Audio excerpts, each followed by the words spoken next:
Degree actually होता क्या है कुछ नहीं, एडजेक्टिव है। एडजेक्टिव का मतलब क्या होता है? एडजेक्टिव का मतलब हुआ the parts of a speech a word of English that qualifies a noun और प्रोनाउन। नाउन और प्रोनाउन को क्वालिफाई करने वाला जो वर्ड होता है, जो पार्ट्स ऑफ ए स्पीच से आता है, उसको एडजेक्टिव कहते हैं, सब लोग जानता है। अब अगर एडजेक्टिव जो है वह क्वालिफाई कर रहा है तो कितना क्वालिफाई कर रहा है, ये चीज़ डिग्री में पढ़ा जाता है। जैसे Ram is a good boy, Ram अच्छा लड़का है, एडजेक्टिव है। कितना अच्छा है? हम कह रहे हैं लड़की लंबी है, तो कितना लंबी है। आम जो है वह मीठा है, तो कितना मीठा है, ये तो पता नहीं ना है। तो इसके एडजेक्टिव के the intensity of qualifying capacity of adjective is dealt with degree. यानी कि डिग्री जो है वह क्या है, ये एक यूनिट है एडजेक्टिव का। अगर कोई अच्छा है तो कितना अच्छा है, लंबा है तो कितना लंबा है। अगर एडजेक्टिव नाउन या प्रोनाउन की विशेषता को बता रहा है तो किस सीमा तक बता रहा है। अब कितना किलो अच्छा है, कुछ होता है ना, कितना मीटर अच्छा है, कितना फीट, कुछ तो होगा ना। तो वैसे में डिग्री का कहा जाता है, degree is just a unit या यूनिट ऑफ एन एडजेक्टिव। बस शॉर्ट में एकदम एक एक बीता का डेफिनेशन किताब में रहता है, वो फिर आप मत पड़ेगा। यानी कि degree is just a unit that shows the intensity of adjective to qualify a noun और प्रोनाउन। नाउन और प्रोनाउन की विशेषता अगर एडजेक्टिव बता रहा है तो कितना बता रहा है, इसका डीलिंग ये करता है डिग्री, है ना। और डिग्री तीन ही होते हैं, पॉजिटिव,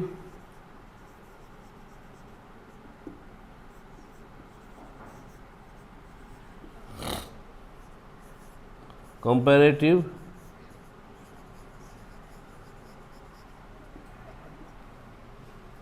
सुपरलेटिव।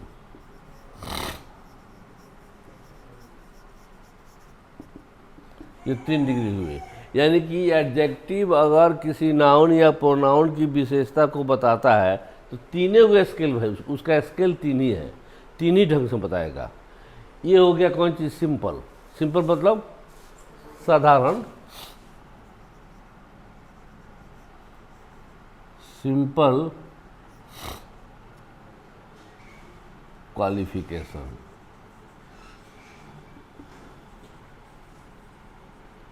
जैसे Ram is a good boy,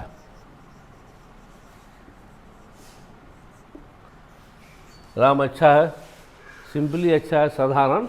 यानी कि जब कभी भी किसी नाउन और प्रोनाउन की विशेषता एडजेक्टिव बताता है, एकदम साधारण ढंग से बताता है, तो उसको कहा जाता है क्या, ये पॉजिटिव डिग्री है। यानी कि अच्छा है तो हमको नहीं पता है किससे अच्छा है, कि सबसे अच्छा है, किसी की तुलना में अच्छा है, या फिर कितना किलो अच्छा है। अच्छाई को तो किलो से और गज से नापा नहीं जाता है, इसलिए उसको नापा जाता है डिग्री से ही। ये जो है, अगर ये पॉजिटिव कहता है क्या कि अगर पॉजिटिव विशेषता बता रहा है तो एकदम सिंपल साधारण विशेषता, जैसे कि राम जी गुड बॉय, अच्छा लड़का है, बात खत्म हो गया। ये जो कंपेरेटिव होता है, इन कंपेरिजन टू अनदर, या मेनी। ये इंग्लिश में समझ में आ रहा है यानी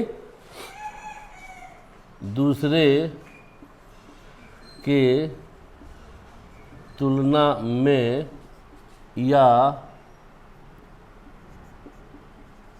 अनेकों के अपेक्षा।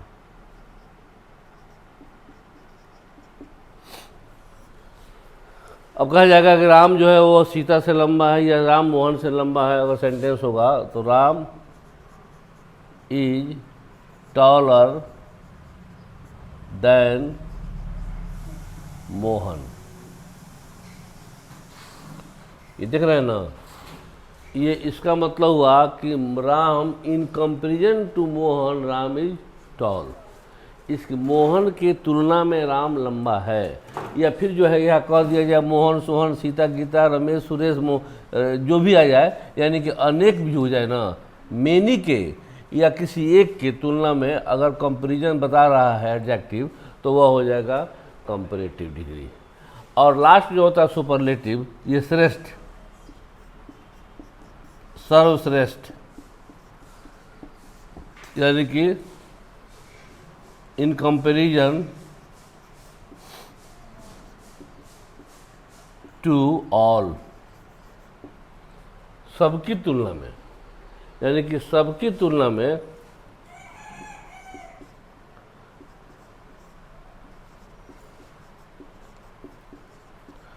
अगर एडजेक्टिव जो है वह किसी नाउन या प्रोनाउन की विशेषता सबकी तुलना में बता रहा है, उसको कहते हैं क्या?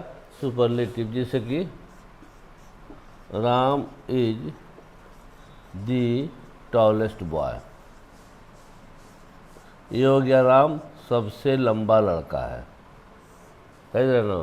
तो हम क्या देखें, साधारण के लिए क्या है, सॉरी टॉल कर दो इसको, तभी एक साथ आएगा ना। हम लोग साधारण क्या देखें, सिंपल में अगर सिंपल विशेषता बताया जा रहा है तो टॉल है, कंपैरिजन में है तो टॉलर हो गया, सुपरलेटिव सबसे हाईएस्ट डिग्री होता है तो ये हो गया टॉलेस्ट।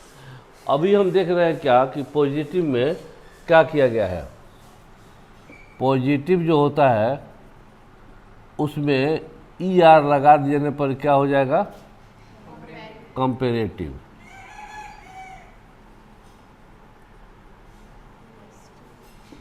और फिर पॉजिटिव में ही क्या, ओरिजिनल चीज़ तो पॉजिटिव है ना है जी, पॉजिटिव में ई एस टी लगा देने पर ये हो जाता है सुपरलेटिव।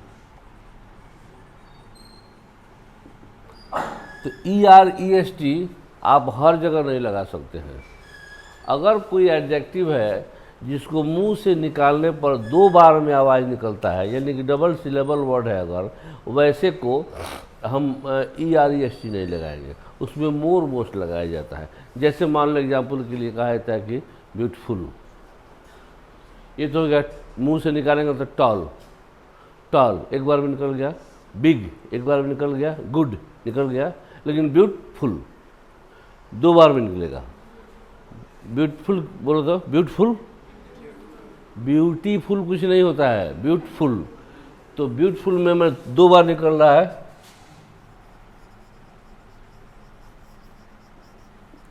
ये ब्यूटी प्लस फुल है, beauty plus full equal to beautiful हो ना।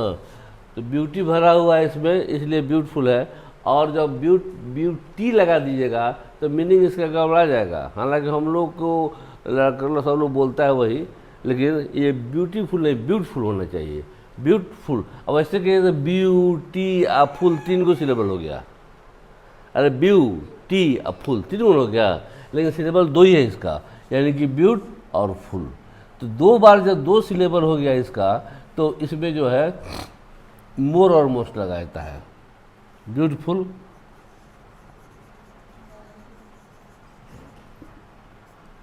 मोर ब्यूटीफुल,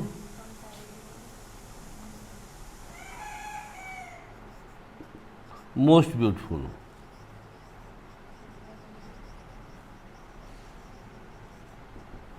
ये हो गया कौन? कंपैरेटिव, सॉरी पॉजिटिव, ये पॉजिटिव हो गया, ये कंपैरेटिव हो गया, और ये सुपरलेटिव है। यहाँ देख रहे हैं कि टॉल, टॉलर, टॉलेस्ट। तो अगर पॉजिटिव को कंपैरेटिव बनाना है तो उसमें ई आर लगाया गया है, दिखाई दे रहा है ना, ई आर लगाया गया है। और सुपरलेटिव बनाने के लिए ई एस टी लगा दिया गया है। लेकिन ये तभी संभव है जब एक बार में मुंह से आवाज़ निकल जाए। अब ये तो प्रॉब्लम है, मुंह से निकालने में प्रॉब्लम जो होता है ना, ये तो मैंने, अब जितना समझ रहे हैं उतना ही कीजिए, प्रैक्टिस में रहेगा तो ठीक रहेगा। बहुत ऐसी चीज़ें हैं इसके लिए कि उनका क्या असली ये प्रोनाउंसिएशन, जैसे मान लेते कहते हैं क्या, ये क्या है, ये उच्चारण जो होता है ये बहुत बड़ी समस्या है, ऊपर एक क्लास में पढ़ाया जाता है। उच्चारण का जिम्मेवार कौन होता है? उच्चारण के लिए किसकी जिम्मेवारी है? नहीं, भॉवेल का। भॉवेल जो ये 5 होते हैं ना, ये 5 ही भॉवेल मिलकर और 21 कॉन्सोनेंट का उच्चारण देते हैं। कॉन्सोनेंट 21 होते हैं ना, अब 5 भॉवेल होते हैं, ए ई आई ओ you, A E I O you, 5 होते हैं। तो भॉवेल का काम होता है क्या? किसी भी कॉन्सोनेंट समझ रहे हैं ना, और 5 को छोड़ के बाकी सब कॉन्सोनेंट है, कॉन्सोनेंट के उच्चारण को ऊपर उठाना। अब कह रहा है कि आपको क्या है, पढ़े होंगे क्लास में, टीचर पढ़ाया होगा, इसको बोलो, क्या है ये? आप कहे होंगे टाल्क, टीचर डांट दिया होगा टाल्क नहीं, टॉक बोलो। तो पूछिएगा, आप पूछे होंगे काहे टॉक बोले, तो याद कर लो, वही होता है टॉक। ये टॉक इसलिए है, ये मतलब कि टाल्क इसीलिए नहीं है कि एल और के के बीच में भॉवेल है। अरे एल और के के बीच में भॉवेल है। अगर भॉवेल नहीं है तो इस एल का प्रोनाउंसिएशन, फुल प्रोनाउंसिएशन होबे नहीं करेगा, नहीं हो पाएगा। उसको प्रोनाउंसिएशन को क्लियर करने के लिए भॉवेल चाहिए ही, 5 में से कौन को चाहिए। आप देखते हैं, कहिएगा कि ये जो है स्कूल, एस और सी एच के बीच में भॉवेल है, नहीं ना है, तो इसका इसीलिए इसको ये आधा काट के लिखा जाता है ऐसे स्कूल। उच्चारण उसका पूरा गायब नहीं होगा, एकदम हल्का सा रहेगा। तो कभी मतलब कि किसी भी कॉन्सोनेंट के बाद अगर भॉवेल नहीं है तो उस भॉवेल का उच्चारण नहीं हो पाएगा, सॉरी उस कॉन्सोनेंट का उच्चारण नहीं हो पाएगा, क्योंकि भॉवेल ही रिस्पॉन्सिबल है किसके लिए? उसके प्रोनाउंसिएशन के लिए, उच्चारण के लिए। अब यहाँ पर है ट्रेन, एक ये क्या हुआ, ये कौन सी है? इसके बाद भी भॉवेल नहीं है, नहीं है, और आर के बाद 2 है, तो एक भॉवेल टी को उठा के ले गया था के पास, ले गया था ना जी। कौन भॉवेल? ए, ये भॉवेल था ना, तो टी इसका उच्चारण मर गया, इसको उठा के लेके चला गया था यहाँ पर, लेके चला गया। अगर एगो भॉवेल उठा देता है तो किस पर गिरा रहा है वो? के पर। के भॉवेल है? नहीं है। इसलिए अगर भॉवेल पर नहीं, भॉवेल जो है किसी कॉन्सोनेंट के प्रोनाउंसिएशन को उठाकर फिर भॉवेल पर नहीं कॉन्सोनेंट पर गिराता है तो उसका जोर से आवाज़ होता है। अरे दूसरा के सर पर ईंटा गिराना है तो जोर से गिरा देगा नहीं, इसको कहता है टॉक। क जो होता है क के, इसका कंप्लीट एकदम हाई साउंड में उच्चारण होगा। अगर भॉवेले पर गिराना रहेगा, आगे लिख देते हैं दूसरा सेंटेंस, तो भॉवेले पर गिराना होगा तो धीरे अपने सर पर धीरे से गिरा देता है, आराम से गिराएगा, उसका उच्चारण जो है बहुत हार्ड नहीं होता। अब मान लीजिए ट्रेन है, ये टी को, टी देख रहे ना, इस बीच में क्या है? भॉवेल नहीं है। आर के बाद भॉवेल है लेकिन केवल 2 है, और ये क्या करेगा? आर के उच्चारण को उठाएगा, एक्सेंट चुका देता है, जोर देकर उठाएगा, और गिराना कहाँ पर है? एक के बार एन पर गिराना है। और एन जो है क्या है? इस जाति का नहीं है, इस जाति का है, यानी कि वो हाँ कॉन्सोनेंट है, तो इतना जोर से गिरा देगा इसको, चूँकि डबल ताकत लगा के उठा रहा है, 2 भॉवेल है, इसको जो है ट्रेन नहीं किएगा, ट्रेन। इसका उच्चारण जो होगा ना, तो टी के बाद भी जो है वो टी का भी क्लियर उच्चारण नहीं आएगा, ट्रेन नहीं कहे, ट्रेन, है ना। यानी कि टी, अब ये तो बहुत बड़ा प्रॉब्लम है, मतलब कि ये प्रोनाउंसिएशन निकालना तो ऊपर क्लास में बहुत पढ़ाया जाता है, फिर भी जानना चाहिए। अब मान लो तो कहता है ये क्या है?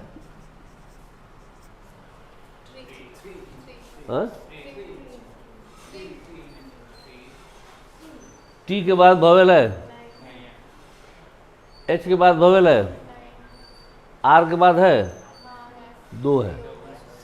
तो इस आर को क्या करेगा, ये आर को है तो नाम मात्र का रहेगा, आर को बहुत जोर से उठाएगा। गिराना कहाँ है, अपने सर पर।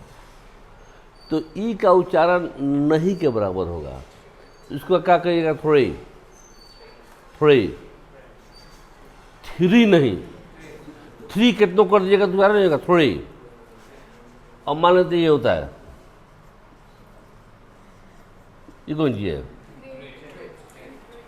ग्रेट, भैया ग्रेट, बहुत तेजी में जोड़ दीजिएगा तो ग्रेट कर दीजिएगा सर से।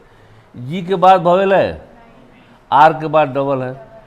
अगर डबल है तो इस आर को उठा के पर टी पर गिराएगा। अब यहाँ पर देखें, थ्री में, थ्री में ई का उच्चारण एकदम हल्का सा आके चल जा रहा है, क्योंकि अपने सर पर गिरा रहा है वो। ये जो है आर को, आर जो कॉन्सोनेंट है, जी के बाद तो कॉन्सोनेंट वॉवेल है ये नहीं है, इसलिए जी का उच्चारण भी देखा है ना, हिंदी में लिखा जाता है ऐसे, पूरा गौर नहीं लिखा जाता है। इसको आर को जो है उठाकर वो गिराएगा किस पर, टी पर, लेकिन वह तेजी से गिराएगा क्योंकि दो वॉवेल है, डबल एक्सेंट हो रहा है। तो ग्रेट को जब ले जाएगा तो उसको क्या कहेंगे हम, ग्रेट नहीं, ग्रेट, ग्रेट। गौ को आधा दबाई देना होगा और टी को जो है लाइट में लाना है, उस पर ज़्यादा जोर से गिराएगा, ग्रेट। वैसे ही पढ़ने में मान 1 2 3 3 होता है, 4, तो चूँकि हम लोगों का वैसा उच्चारण नहीं है, और जो है वैसे उच्चारण में अगर हम लोग भी बोलना शुरू कर देंगे तो फिर जो है गलती होगा, आप भी नहीं समझ पाइएगा, दिक्कत होगा थोड़ा। लेकिन इतना तो कोशिश करना पड़ेगा ना कि जानने के लिए कि किसका डबल एक्सेंट है, डबल प्रोनाउंसिएशन कौन एडजेक्टिव का है।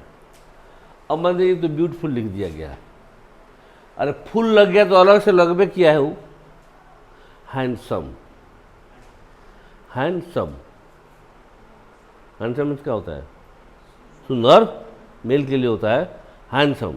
तो हैंडसम हो गया तो स्पष्ट है कि हैंडसम, दो हैंड और सम, दो मिलाकर बना है ये, दो इसका प्रोनाउंसिएशन, इनकी प्रोनाउंसिएशन एक ही है, दो एक्सेंट है इसमें, डबल सिलेबल है। तो दो एक्सेंट जब हो जा रहा है तो इसको अब का हैंडसमर नहीं ना कीजिएगा, हैंडसमेस्ट नहीं ना कीजिएगा, ये मोर मोस्ट लगेगा।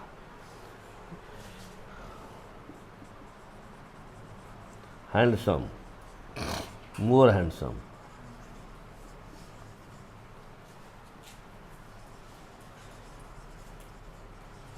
और मोस्ट हैंडसम।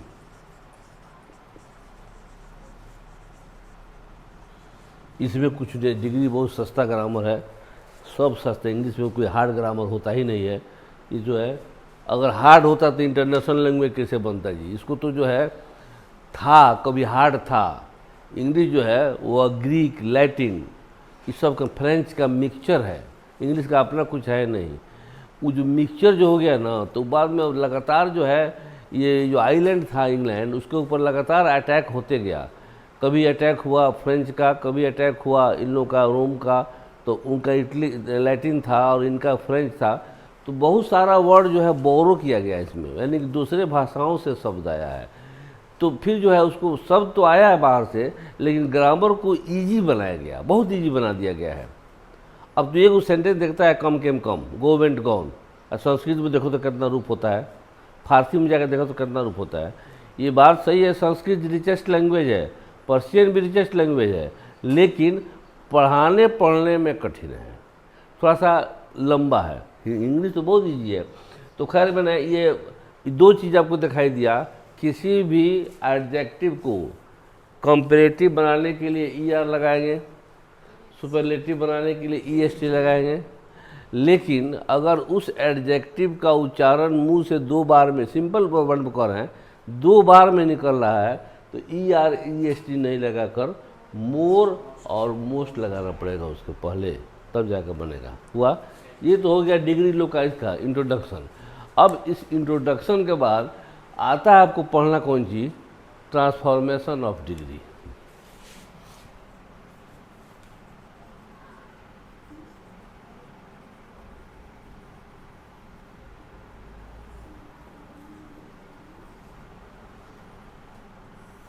डिग्री का ट्रांसफॉर्मेशन, यानी कि अगर पॉजिटिव में है और ट्रांसफॉर्मेशन का मतलब पहले समझ लीजिए, अभी मिला था कल पिछले क्लास में रिमूव टू में, टू को रिमूव किए थे आप, लेकिन ख्याल रहे कि दो चीज़ होती, एक होता है चेंज, एक होता है ट्रांसफॉर्मेशन। तो चेंज का मतलब होता है उसका सब कुछ चेंज हो गया, ट्रांसफॉर्मेशन का मतलब होता है सिर्फ स्ट्रक्चर चेंज होगा, मीनिंग नहीं बदलना चाहिए। मीनिंग अगर बदल गया तब वो चेंज हो गया, और एक्चुअली ये ट्रांसफॉर्मेशन है। कह दिया जाता है चेंज ऑफ डिग्री चलता है लेकिन होना नहीं चाहिए, ट्रांसफॉर्मेशन ऑफ डिग्री, यानी कि positive from positive to comparative, comparative to superlative, superlative to comparative, comparative to positive. किसी का किसी में, ये पॉजिटिव का इसमें तो फिर इसका भी इसमें, इसका इसमें तो फिर इसका इसमें, इसका इसमें, सब का सब में, यानी कि लगातार जो है एक डिग्री का दूसरे डिग्री में, तो बहुत ईजी चैप्टर है, इसको ट्रांसफॉर्मेशन कर देते हैं। मीनिंग नहीं बदले ये ख्याल, तब ये ट्रांसफॉर्म, इतना ख्याल होना चाहिए, तभी ये ट्रांसफॉर्मेशन हो सकता है। अगर चेंज हो गया मीनिंग तो वो तो बहुत आसान काम है। अब कह देंगे Ram is a tall boy, तो कह देंगे कॉम्परेटिव में कहेगा उसमें क्या करना है, Ram is a taller boy, Ram is taller boy. अब कहेंगे कि इसको चेंज करो, कौन चीज में, कंपेरेटिव में, ये पॉजिटिव है ना, तो कहें Ram is a tall boy, ठीक है। अब कहा जाएगा कि इसको चेंज करो, तो कह देगा राम इज टॉलर बॉय, तो फिर मोहन कहाँ गया, ये सुपरलेटिव है, Ram is the tallest boy, Ram सबसे लंबा लड़का है, तो राम सबसे लंबा लड़का है, तो इसको कहेगा पॉजिटिव बनाओ, चाहे कंपैरेटिव बनाओ। तो यहाँ सबसे लंबा है तो किससे आप कंपैरिजन कीजिएगा कि कंपैरेटिव बनेगा। कंपैरेटिव के लिए किसी से कंपैरिजन यानी कि तुलना करना होगा। तो अगर राम सबसे लंबा है तो किससे तुलना करें, यही प्रॉब्लम होता है डिग्री में, कोई बहुत भारी चीज़ नहीं है।